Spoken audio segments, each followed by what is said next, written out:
So yun mga boss, no, may change oil tayo ulit dito.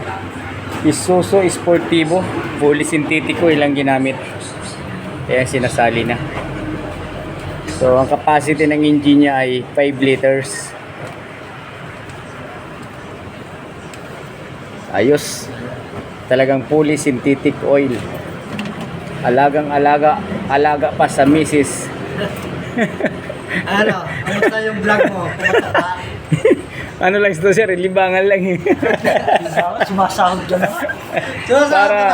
para may upload lang eh. So ayun mga boss, no, katatapos lang ng Isuzu Sportivo. For change oil din to, tapos check up, so okay na natin to dito para pabalik-balik na. Ayan ano, tapos syempre ito isang suki din ano, Toyota Fortuner. Ayun oh, malabo kasi may araw eh. Yan. So siya ang kasunod, no. Yun. So yun yung kasunod. Tapos ito, isang to ay naminta na ng piston yan. So hatak na yan.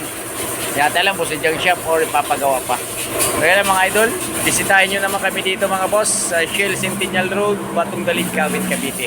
So dito lang tayo sa harapan ng Gak Motor. Thank you for watching. Ingat tayo lahat mga boss.